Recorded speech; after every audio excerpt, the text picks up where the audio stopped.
I would now like to call the Longmont Housing Authority Board of Commissioners regular meeting to order. This is Tuesday, January 7th, 2025.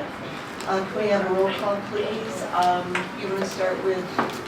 Commissioner McCoy, present. Commissioner Chris, present. Chair Peck, present. Commissioner Yarborough. Commissioner Hidalgo Ferry. Molly O'Donnell, Housing Director. Tim Hall, Assistant City Attorney. Kendra Daniels, Accounting Supervisor. Quincy Williams, Regional Property Manager. Sharon, Public Safety. Lauren Sally, Assistant Director. Okay, we're all here. We need to close it up. Is that right? No. It's not an Okay. executive session. Unless you want to close there, I mean, what you got going on, what you thinking about? Okay, we now need to approve the minutes for November. See, I move the minutes as presented. the November 19th, 2024 minutes. Second. Moved by Commissioner McCoy, seconded by Commissioner Yarborough. We have a vote. All those in favor of passing the motion? Say aye. All those opposed? That passes unanimously with that passes. Oh yeah, that passes 5-0 with Commissioner Rodriguez absent. I want to say 6, but when she's not here. We are now at public invited to be heard. Is there anybody from the public that would like to speak? Seeing nobody in the public that would like to speak, we're going to go directly to old and new business. I'm going to turn it over to Ron Donahue. The first thing on this agenda is to designate the 2025 official posting location for LHA board meeting agendas. Okay, so last year, the official posting location was the Agenda Management Portal, the LHA website, and the west side entrance of the Civic Center. So I think we would just need a motion if you want to stick with that for 2025. Can I get a motion? And then we'll discuss it. Second. It's been moved by Commissioner Yarborough, seconded by Commissioner McCoy. Is there any discussion? Do we want to keep it in the same locations? Does that work for everyone? Does anybody want to move the locations? Have we had any response? No, and it matches the city's posting locations, so we've stuck with that, and we haven't had any requests to post elsewhere. Okay, so all those in favor of leaving the posting locations as is, please say aye. Aye. All those opposed? That motion passes 6-0. With council, it's going to pass 5-0 with Commissioner Rodriguez absent. The next thing on our agenda is the 2024 bad debt write-off annual report. Turn that over to Kendra. Yeah. So this year, we had about $78,000 that we wrote on. Of that, close to, 69,000 of that was sent to collections. We had about 3,000 that was written off because tenants passed away, and we just don't send those anywhere. And then we wrote off about 5,300, which was basically tenants that were really below the threshold that we didn't feel that collections was worth the effort. And that with the ones that were written off, that included about 12 people. So 26 total individuals were written off below the threshold. We do have 4 that were sent to collections, and they were over. Harold's allowed $5,000, so he can write off $5,000. But we had 4. That's the little orange table down below. One was a HCV tenant. They were on a repayment plan. They did not provide payments back, and they lost their voucher. And so it's about $10,000, and we sent that over to collections. And I think Tracy's reported it on her side to the IB, so that HUD is aware as well. Spring Creek, we had one resident that had about a $13,000 balance, and that was due to damages in the unit. It wasn't a meth unit, but there were damages, and this was one that actually went to court, and we ended up winning, so those legal costs went back to the tenant. Then we had 2 meth units at the suites that were turned over for collection. But what we need to get from council is the okay to write off those balances. Basically, those balances are with collections now, and they have up till 6 years to investigate and try to find these individuals. What we found is that these individuals usually can't be found. Out of the probably 690,000 that we've sent over to collections, they've only found 1 individual. So collections doesn't look good on our side, but we still actively pursue that if we can. Does anybody have any questions? I do.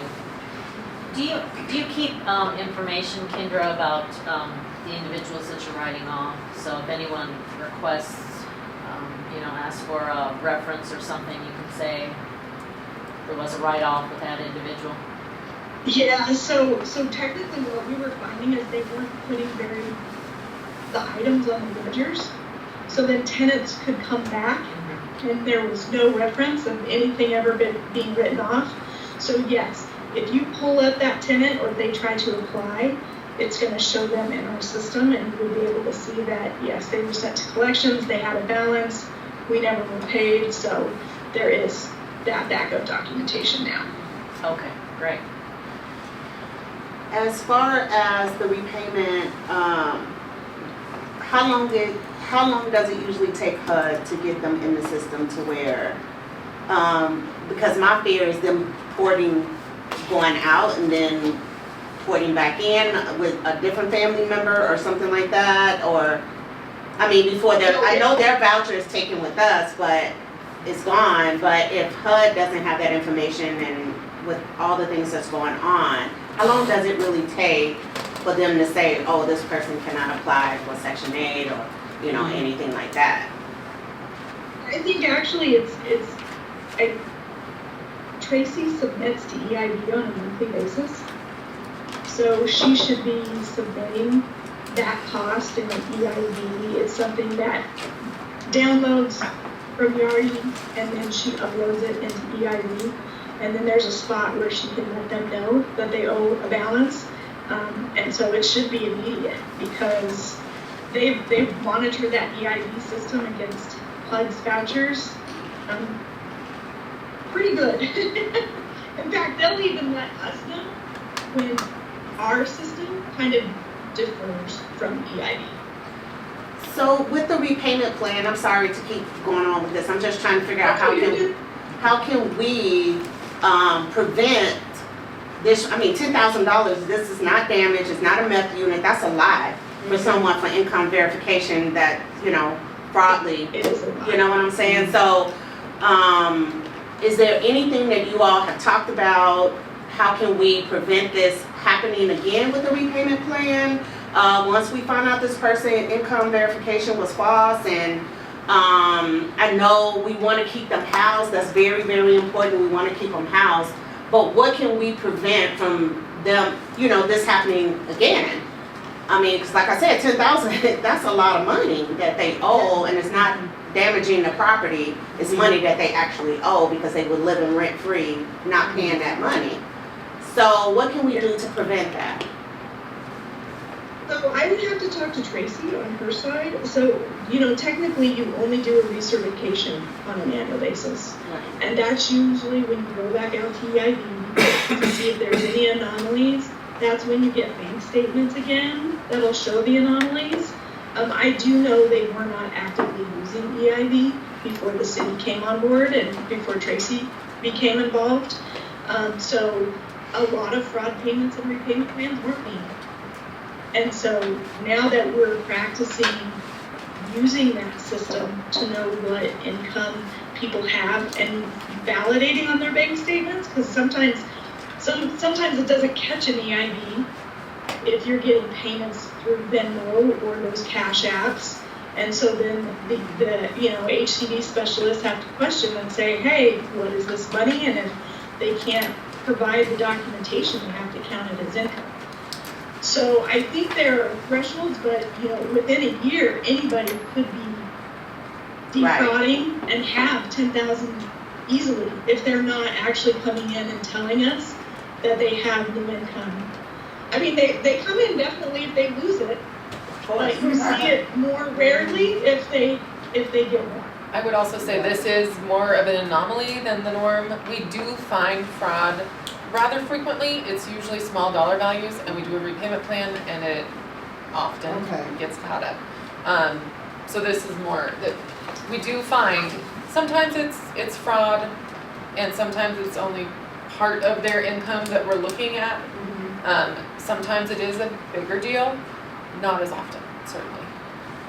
But we do have to start taking into account of like Venmo and Cash App and all those things as well. We have definitely looked, so I want to introduce Quincy because he's going to play into this. So Quincy Williams is our new regional property manager, and I'll let him introduce himself, but just to note, he comes with a ton of experience and a ton of what we want to do in 2025 is really get some of these policies, procedures, stuff, standard operating stuff written down and memorialized so everybody's working off the same page.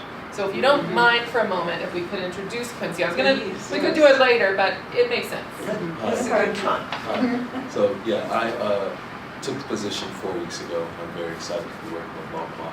And to back off of your question or your statement questions that you're asking, Cash Apps and Venmos are always taken into account.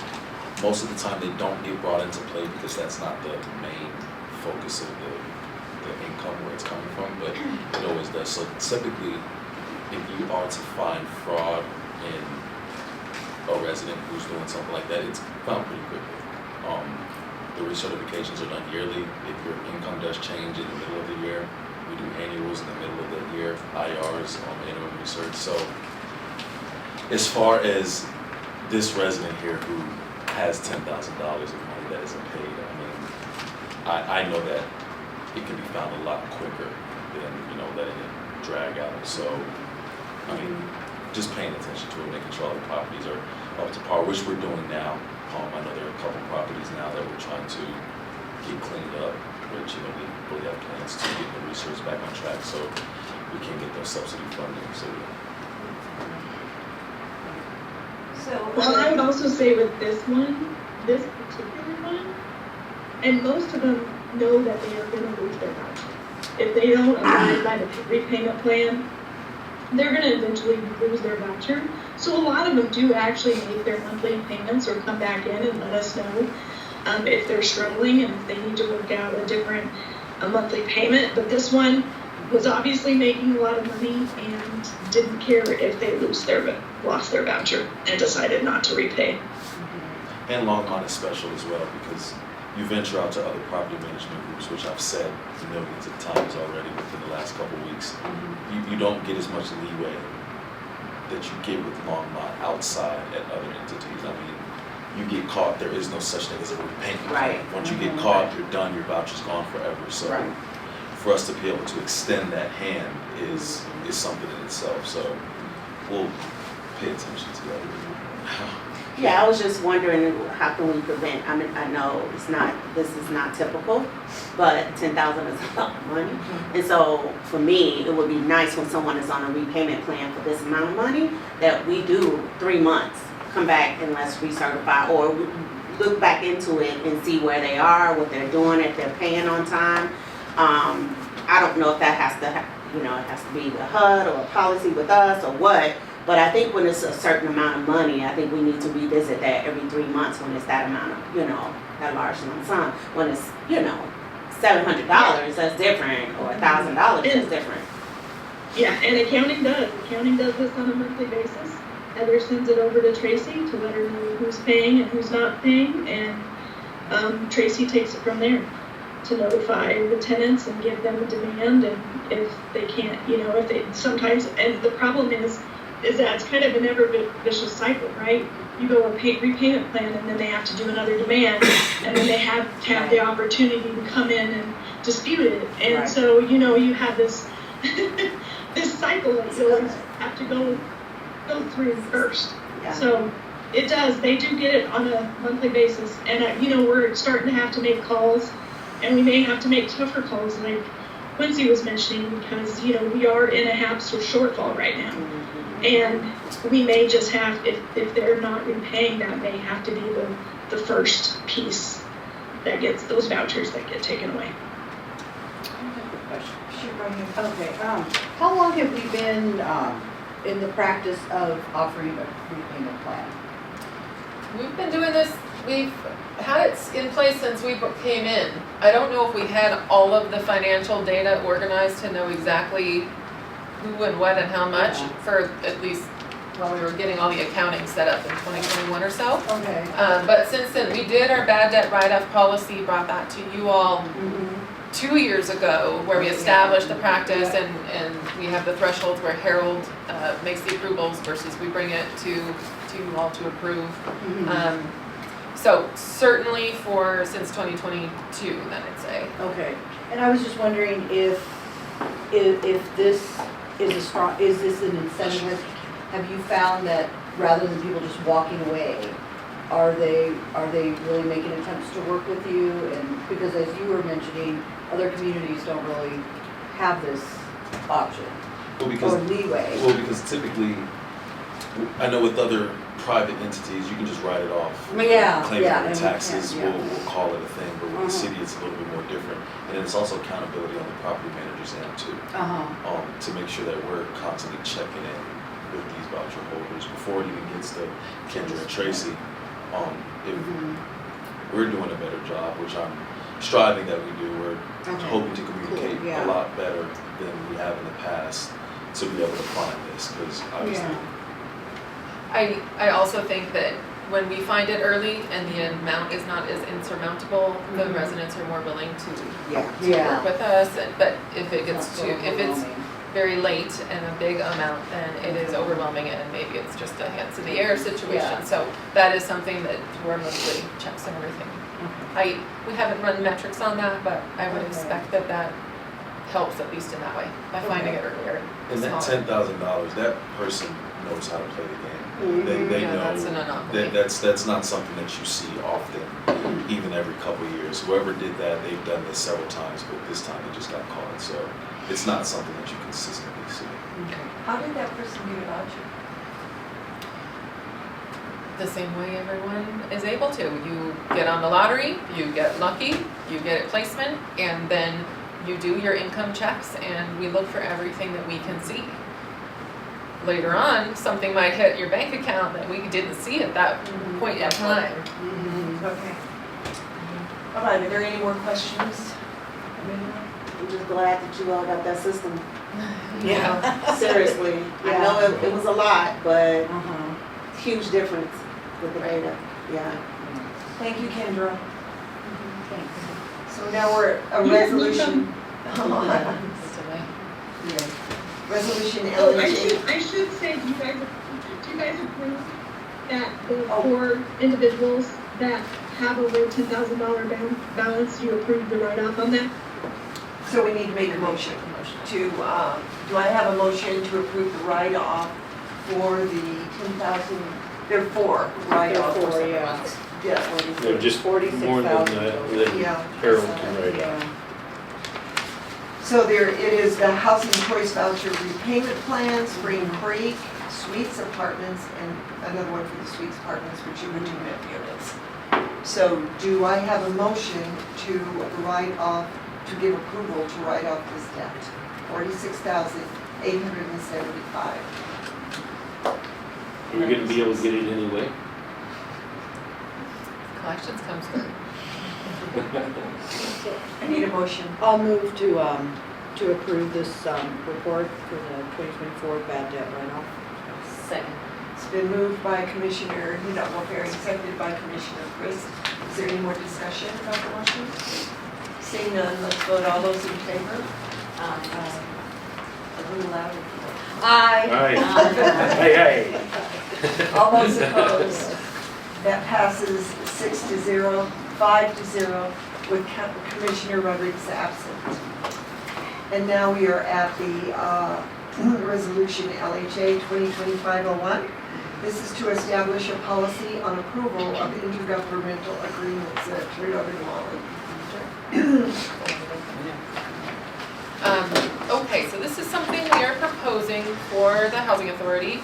This is a policy that matches the city's policy that council adopted a year or so ago. Just after the charter amendment. So we thought that this would be beneficial to bring to you all for consideration, to allow intergovernmental agreements that are under a certain threshold or meet several other considerations to be approved administratively by the interim executive director rather than coming to the board for approval. Those considerations are whether they're entailing any significant policy considerations, involving a direct monetary payment by the LHA, or involves a direct monetary payment to be made by the LHA. Sounds the same. I'm reading my memo, but anyways, in an amount that does not exceed $50,000. And then also what this would allow is amendments to intergovernmental agreements that meet also certain qualifications. They don't significantly alter the obligations of the LHA under the original IGA. The increase in the payment by LHA, if any, does not exceed 10% of the original payment required under the original IGA. Really, a reason for this is that we have had a lot of small-sized intergovernmental agreements coming to LHA in the last year or 2 years, many of which have come to the board, and there may be a $6,000 grant from Metropolitan State University, or the $6,000, they both happen to be $6,000 IGA for ARPA funds from the city. The amount of staff time to prepare those and bring them for consideration often outweighs the value of the IGA itself. So we thought that trying to align with city policy would be something that is beneficial for operations and get some of that money out the door the way it's supposed to quicker. And to build on that, so there isn't currently an IGA policy for the LHA, so one of the kind of difficulties of coming from the city side where we've had 100 years of building the policies and building how things work, the charter, we have the code.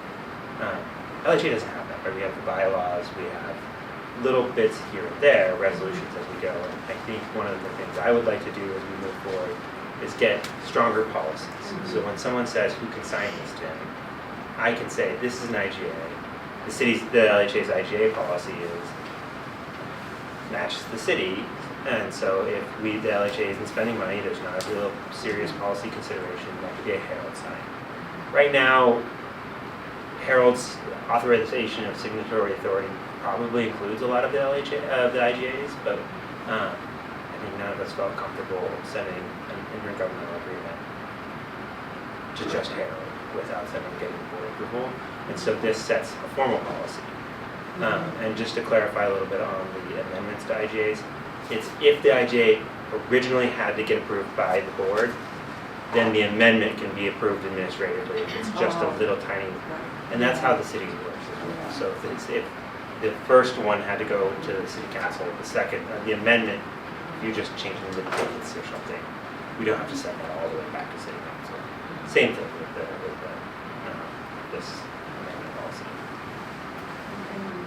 Any questions about the policy? Can I have a motion to approve this? I'll move resolution LHA 2025-01. Second. Moved by Commissioner Hidalgo-Ferry, seconded by Commissioner Yarbrough. Any discussion? Seeing none, let's vote. All those in favor? Say aye. Aye. All those opposed? That passes 5-0 with Commissioner Rodriguez absent. moving right along, we are now at the budget modification request. LHA security cameras. I say yes right off the bat. Yeah. Yeah. So the security cameras project, we have made so much headway. It's been a very long and challenging project with lots of different contractors and procurement rules and that type of thing. But we have, at the end of 2024, we ordered the camera equipment and the software pieces of it, and got most of the licensing finished up with the budget that we had at the end of 2024.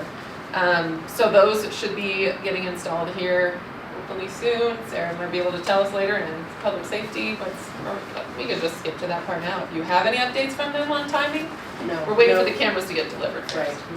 Okay. And then the process will be pretty smooth. The contractor that is working for us also put the city cameras in, and it's pretty seamless, so we got it done.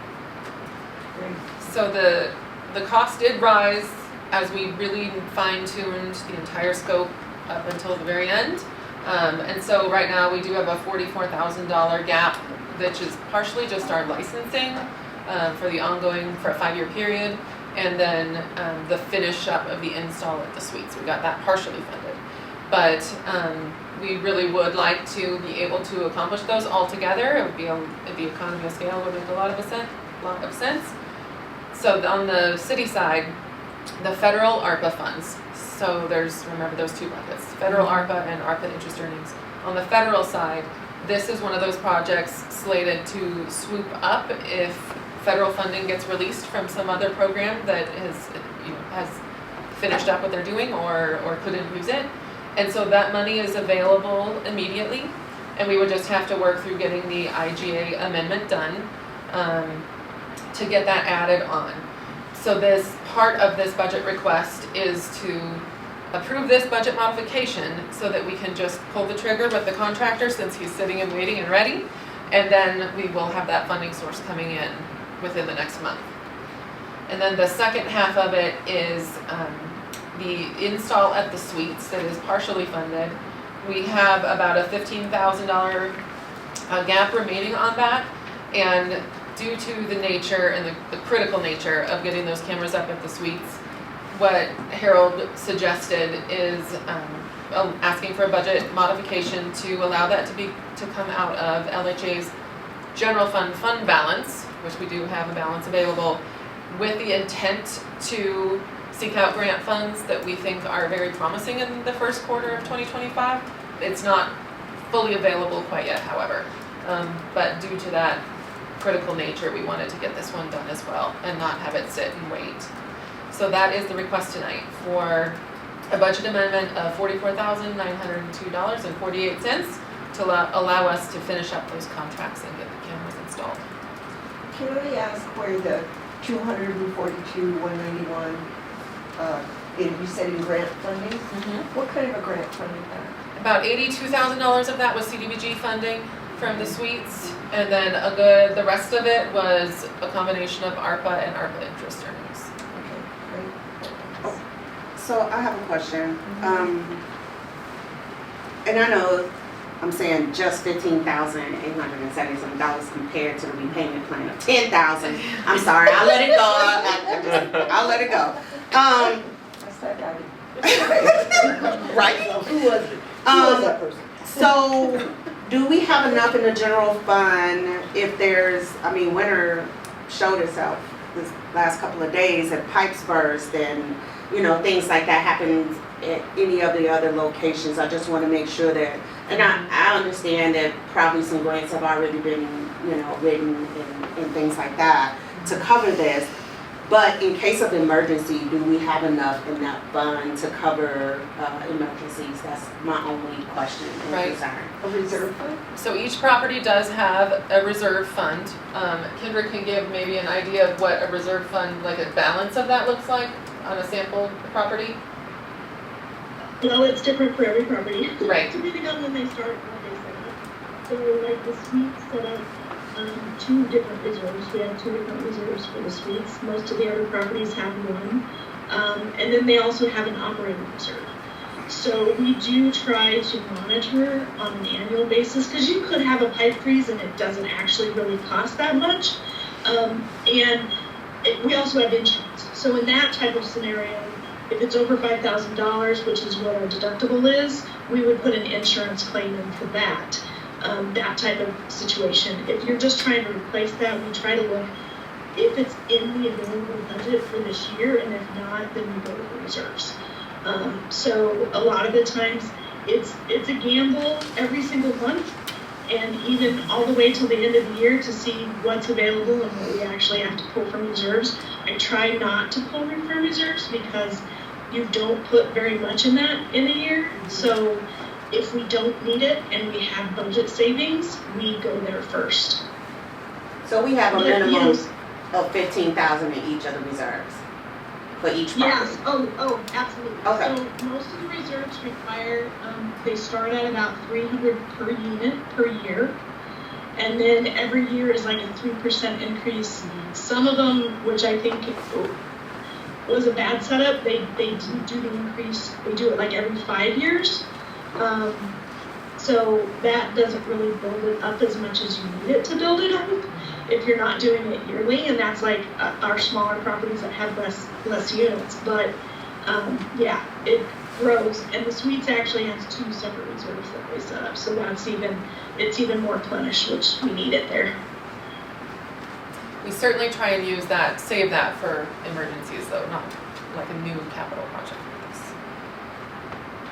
And some of these properties also have cash flow surplus happening, so we'll even look at that, Yes, it may not be within the budget, but we do have a lot of cash flow surplus because we don't fully budget for the HCV vouchers because they're portable, and some other situations that happen. So we even might have cash flow surplus that will go out to the investor and say, hey, we want to use some of the surplus. And as long as we don't have a whole lot of like other developer fees and that type of situation, and we're in an operating deficit, it usually works pretty well. Okay. I just wanted to make sure because we're the ones voting, right? So had to ask the question, make sure. That's all. Thank you. Appreciate it. Molly, Yeah. you said this will come out of the LHA general fund, the 15,100, and did you say that's all available right now? Or? Yeah, the fund balance of our general fund, so not what we're relying on for operating costs. And you have a fund balance for CIP projects. So the fund balance is intended, well, Kendra can probably jump in here as well.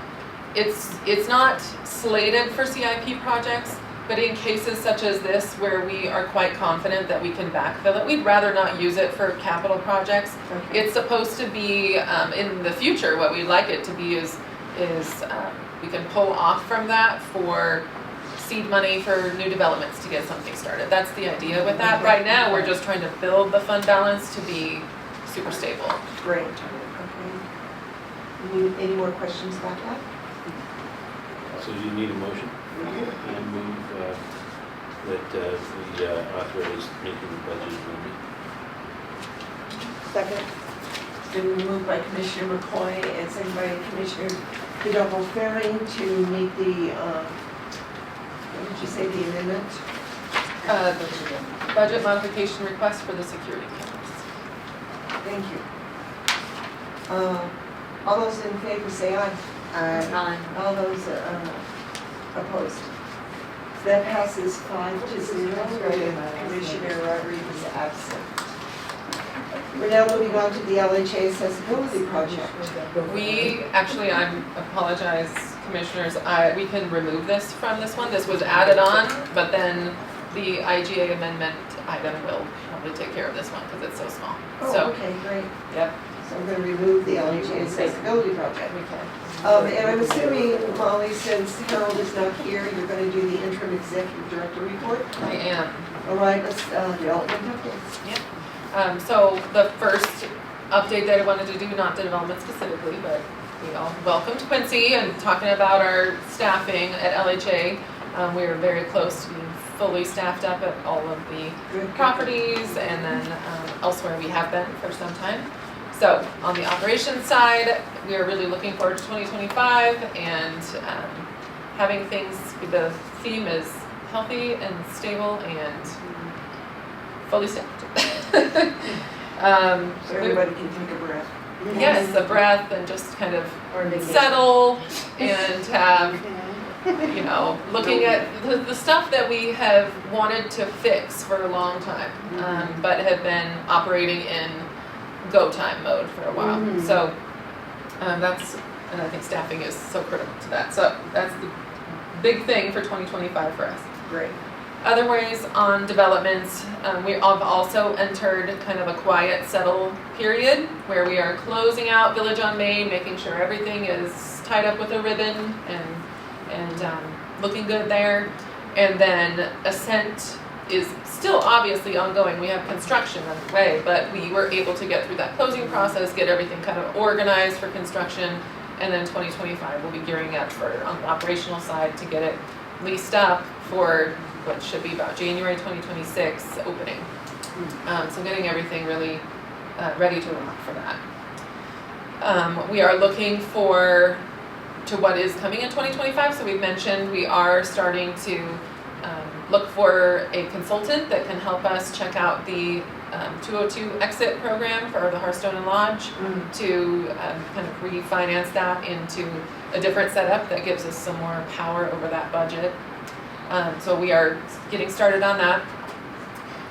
We have not fully engaged on the former Royal Mobile Home Park parcel yet, but because the city is starting capital improvement design on the Kaufman Street extension with it, which would have the connection to the Greenway, it's I wouldn't say forcing our hand, it's an advantageous decision to get maybe a concept plan out there to make sure if they're going to be able to insert a curb cut for a driveway, let's see if we can place that so we can kill two birds instead of have to redo things later. So we might be coming up with some basic concept plans for that site soon, which is kind of exciting. We have not yet set a schedule for getting going on that, but we have developers calling about it. They're very interested, and so we'll see how that fits into our overall schedule. And then still considering that middle income project that's down in that transit station area, that developer is working on some internal workings to get the pro forma and looking at the options for financing, and more will be coming on that one. Where is that one located? It would be 121 Main, so next to Cheese Importers. Yes, okay. So we're seeing if they they're looking at their pro forma, seeing what their financing options look like, and they might have some things to That's the compare to parking us lot later. area there. Is Jeff Bestall's company interested in that? Are they working with They are. you? They are part of they have they're working with the existing landowner and have some agreements in place, trying to get something going, which had been on the books for a long time. A long time. Yeah. You know, I have a question on the Royal Mobile Home Park. With the work, the RSVP, and mitigation that has been done in that area, is that no longer a flooding concern? How Not are we not on navigating the that? ground. On the Uh-huh. ground, it should be pretty good, but we Okay. do need to follow the city's map revision process Yes, for yeah, flood okay. insurance and that type of thing. That will play a major role in the timing for that Uh-huh. parcel, because the floodplain is an issue in high-tech projects, Yeah, okay. if that's the direction that we ended up going. So it's still on that, it's still in the It's- floodplain? It will be out of the mapped floodplain once everything is finalized with FEMA. Okay, that's what I was getting at. Okay, and then the hard to fill. So for the longest time, looking at these vacants, they were down for meth use or other issues. So being able to see, that they're working through the wait list, it's very exciting to see that. A lot of those listed, but I'm also looking at the 40% hard to fill. What does that mean? So this is jumping into the occupancy report, which I'm happy to Yeah. transition to. Yeah, And then Lauren can help answer that question. Sorry, I was jumping. No, that's fine. Jumping in.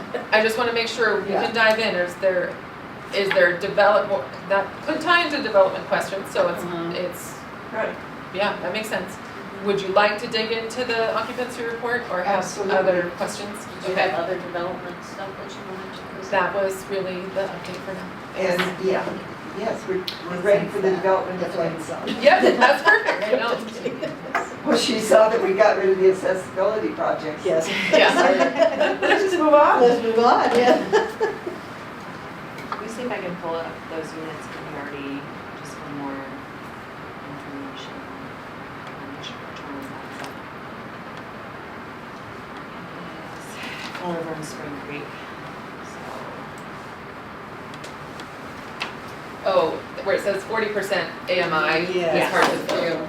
so. It's under hard to fill. What we have experienced in the past at other properties are our 50% AMI 2-bedroom units have been difficult to fill because it's very hard for a single income to need a 2-bedroom and be able to pay the rent that covers a 2-bedroom cost. Okay.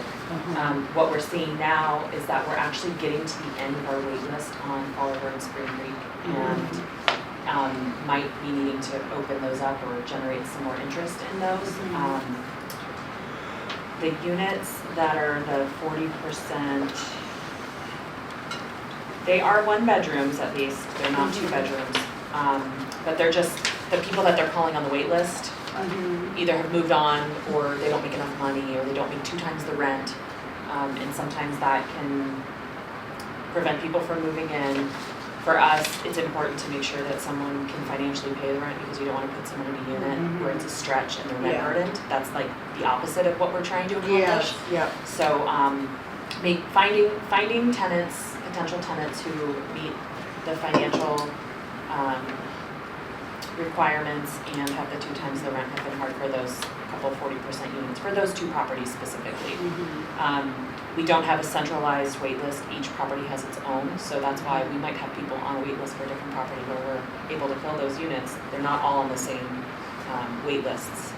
Some people will apply to all of them if they qualify for the 62 and up. And then obviously Spring Creek is 55 and up, so some will apply to all of them. Some will only apply to the ones where they want to live in that area. So, but we're working with the property management team there to reach out to some more people, and we might be trying to generate some more interest in that wait list and get that refreshed and get some new applicants there. For the rest of the properties, and I will happily hand this over in the future to Quincy since this is more of his alley and he'll be able to do more with it. I will probably revamp this report. Because the one thing that I don't like about it is you guys might see every month the same number of vacancies, but that doesn't mean it's the same units all the time. Yeah. Because people are coming and going, passing, moving in with family, moving to assisted living, whatever the situation is. So it doesn't really give you a good idea of that flow. Aspen Meadows neighborhood, I am happy to report that B2, the unit that has been down for meth for years, is officially rentable, and we are working on filling that unit. It was a full rebuild. Great. Yes, like it went down to the studs, and now it's completely redone. That was a 2-bedroom. We also had that move out last year that was, the person had lived there for like 15 years, so it had a lot of wear and tear. We had to do a lot of work. That one was C5. That one is up and ready, and we're looking for an applicant for that. That's a 4-bedroom PDD. So that one, I'm excited that that one will be getting rented. Aspen Meadows Senior, we have 3 ready to rent and working through the wait list. One of them was a unit that needed full floor replacement. That got done in 2024 and it's ready to rent. We had 2 people recently move out. Fall River and Spring Creek, those have had vacancies that had been sitting because of the rush to get other down units with our shoestring team of maintenance focusing on those down units. So now those are getting turned pretty quickly. One at Fall River is a PBV, so they're pulling from their PBV list while we pull the tax credit list as well. And then Spring Creek has the 6 vacancies. 2 pending applications, 1 pending make ready, and 3 ready to rent. Hearthstone and Lodge both have 1 vacancy, and those are pending make ready. They need a little bit of extra love, because those are just some of the older properties that we have, those are the 202 ones. Suites, we have 3 vacants, so our vacancies have gone down significantly there. 2 are MHP, 1 is LHA. The 2 MHP units have applications pending and move-in scheduled, and then the LHA one is a transfer. So we'll have another LHA unit available after that person transfers. Village on Main, we have 2 project-based voucher vacant units, working through the wait list and qualifications to fill those, and then we'll be fully leased up at VOM. Getting the PBVs set in December was a bit of a push so that we could get that subsidy payment to help with the rehab and what's the word I want to use? Stabilization. So that's almost done. And then Briarwood, we have 2 vacants that are ready to rent and working through the wait list. The down units that we have are 7228 at the Suites, which was a meth unit. We have a contractor who we're working with to finalize the measurements and release them to do the work and rebuild that unit out. It's a small studio. And then Fall River, we had a meth unit there, which was only a cleaning. Thankfully, it was not a tear down. And so that one has been cleaned and completed. We're waiting for the report for recycle, and then that one will be active as of 12/31. So both of those units should be up and running and rented out within the next 2 months. With 409 much sooner than 7228. But we're working on our vacancies, and we have plans to improve those numbers for the occupancy going into 2025. So you mentioned that the 2 bedrooms were more difficult to rent because of not having 2 wage earners. As we go into Ascent, which is based upon families, do you expect that they would be difficult to rent? That makes me nervous. I don't think so, because it's family housing, it's not senior. And I think the issue we're seeing with senior housing is just the fixed income and the lack of cost of living increases versus inflation and the cost of living, the real actual cost of living going up. The cost of living increases with Social Security is not keeping up with inflation. But the AMIs continue to rise. So I don't consider some of the affordable LIHTC units actually affordable. Not for a fixed income, they're not. So, but we did rent those 2-bedroom 50% units. We did finally find tenants for them, but it just takes a little while. We have to call a lot of people down the wait list. Yeah, and Ascent is a new build too. New builds are never hard to fill. Yeah.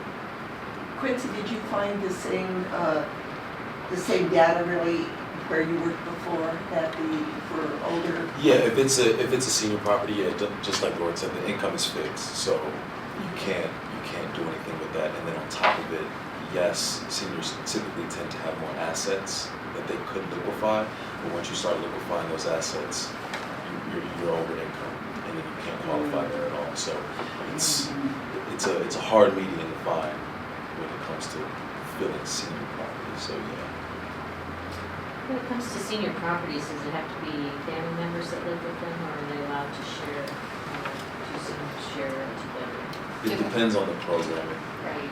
Depends on the programming. Some programs, they only allow you to be there by yourself, or if your spouse qualifies with you. Not even a family member. It just depends. It could really be your husband or your wife, kids, not really. So it really, yeah. It just depends on your situation or what type of program. So if 2 people wanted to live together in a straight LIHTC, they would have to qualify as a household. So both incomes would count, which might put them over income. So sometimes our 2-bedroom units, at one point we had one where there was a son living with them but disabled. And then in some instances, they have live-in caretakers that can take that 2nd bedroom. And that doesn't qualify, count towards your income. But if you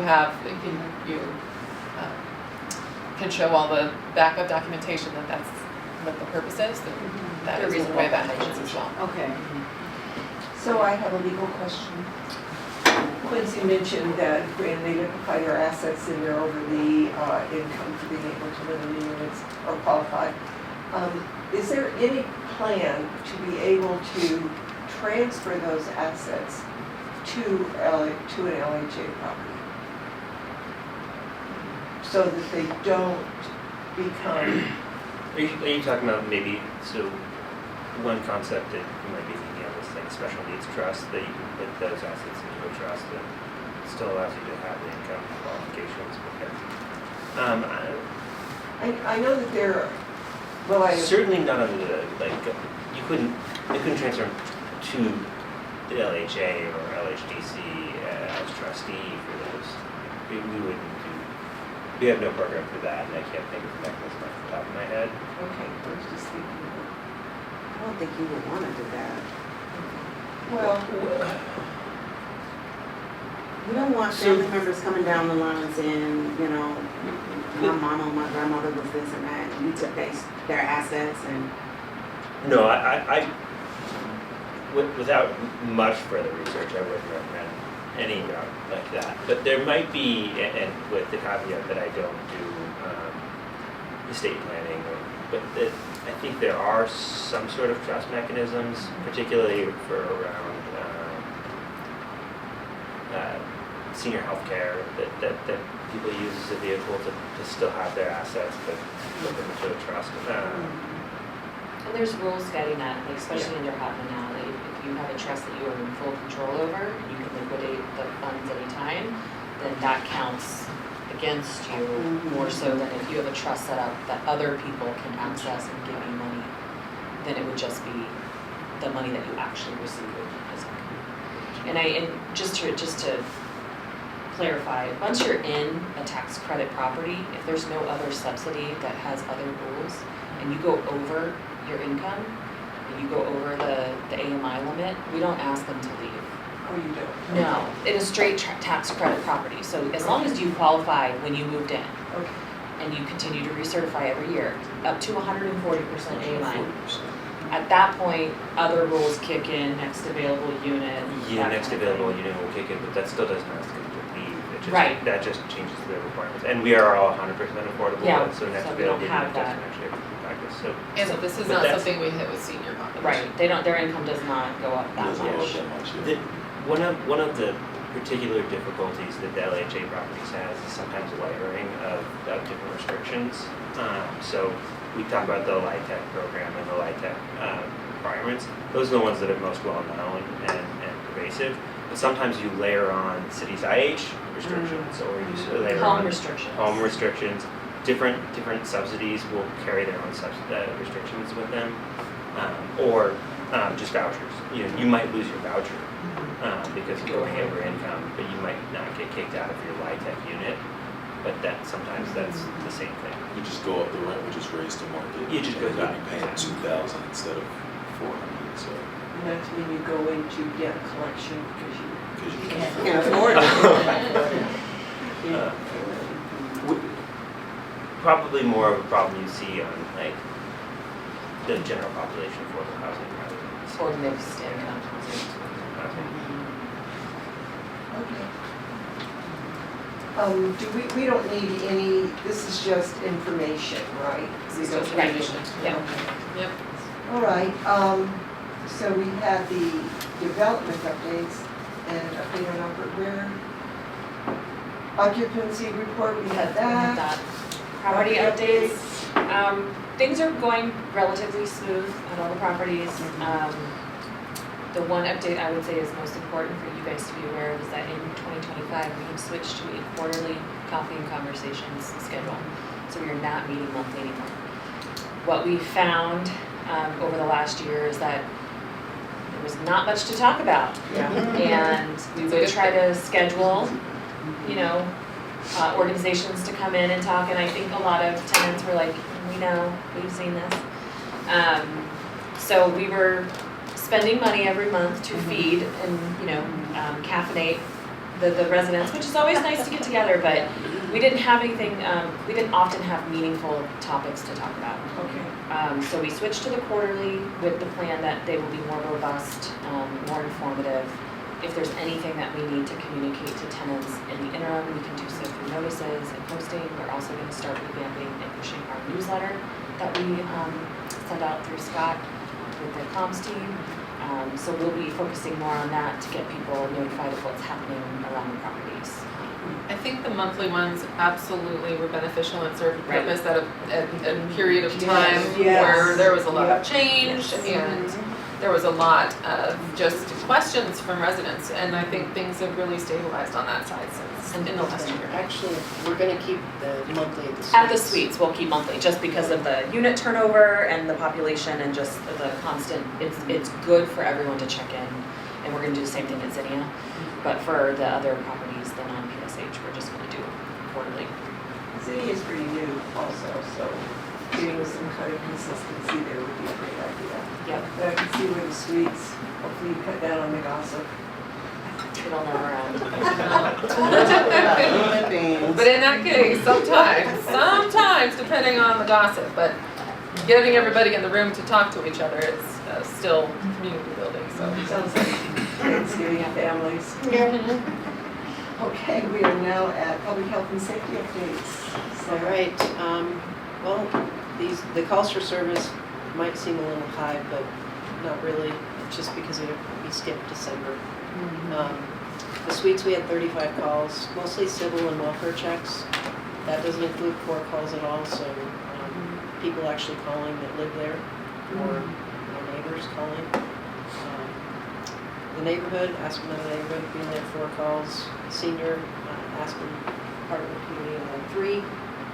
Lodge had 1, Hearthstone had 0, Village on Main had 5. Several of those were 911 hang-ups, and I think it was kind of interesting, 4 calls.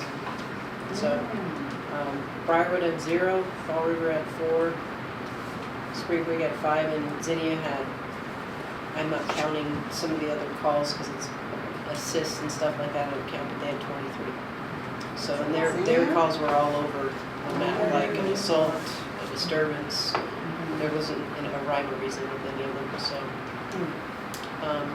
As far as anything else, staff starting, after we started talking about our meth detectors and implementation, we're going to start working on an SOP for when we put these in, what our protocol is going to be. So we're going to start on that. And then I'm going to start planning to bring to staff the install for the meth detectors at Ascent. And what that looks like, because that's going to be a pretty big endeavor. And it's about timing. So We've budgeted to put one in every unit and in several common spaces. So that'll be the first big one. and that's all I have. Is any questions for me? I'm curious about, I know that there was, before you had security, good security, especially at the suites, that you had a lot of people hanging around trying to sell drugs, etc. Has that slowed down a bit, or? For the most part, yes. We do, before it got cold, so maybe a couple weeks ago, we had unhoused camp behind the storage units that folks were, coming around the ditch. But as of now, security has definitely helped with that. And a lot of the calls that have come in, especially to Zinnia, are from security. Oh, that's good. So, Yeah. They're very involved. That, Okay. I got the smile. All right, is there anything else that you want to inform us about? No. Okay. Happy New Year. That's your comment. I almost say that's your comment. I move we adjourn if It's been moved by Commissioner McCoy, seconded by Commissioner Yarbrough, that we adjourn. All those in favor say aye. Aye. That passes 5-0 with Commissioner Rodriguez absent. Thank you very much.